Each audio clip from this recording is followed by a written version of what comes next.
这天天生气归生气，这吃饭了不还得走嘞？你不走一顿也吃不着人，这光出去买了吃，那咋能行嘞？这天天过日子，现在挣个钱那么难死，可得。这结婚都半年了，俺都好久没有出去吃过早餐了。这有时候早上呢，你得剪视频让他去走呢，他都会走个手抓饼，烧个面疙瘩子，都那俺都满足了，那比不走强，可得。那刚开始结婚的时候，我弟那啥都不会抖。今个让你们看看平时俺早上搁家都咋吃的哈。早上一般的情况下，我喜欢煎2个荷包蛋吃，他不爱吃煎的荷包蛋，我都煎2个够我自己吃都行了。如果你要用这小锅煎荷包蛋的话，一定要记住往右边开小火。看俺们这荷包蛋煎的可巧吧？荷包蛋煎好了，现在我又铺2个鸡蛋，一会给它炒蛋炒饭。这切好的葱花可以放里面补噜，把昨天没吃完的米放里面炒。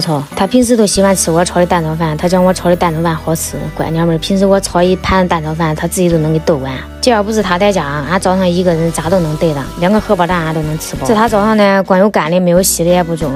这米饭炒好了，这锅刷刷，得给他烧2个水，拌2个面疙瘩给他喝。昨个天去超市买的面包呢，也忘了拿出来，搁冰箱里太凉了，拿出来溜溜，搁这鼻子里面溜2-3分钟都溜好了。面包溜差不多了，开始和我的面疙瘩了。今个这水放的有点个少了，其实可以多放2个水。好了，不说了，忙好了，我得喊那祖宗去吃饭了。可以起来吃饭了，爷。来了干嘛呢？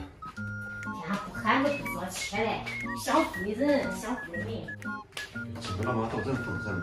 俺今天不给他伺候爷呢，我给你伺候好咋行？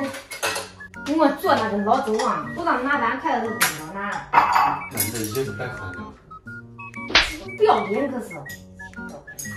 这边你不爱吃这个鸡蛋，蛋跟炒的蛋炒饭。你这个我全吃了。都给你吃了，我吃。这边天弄个啥都不经力气。面子弄少了，你再吃个蛋。这蛋很好吃，你也不吃，天，这丢的人。大伙儿吃。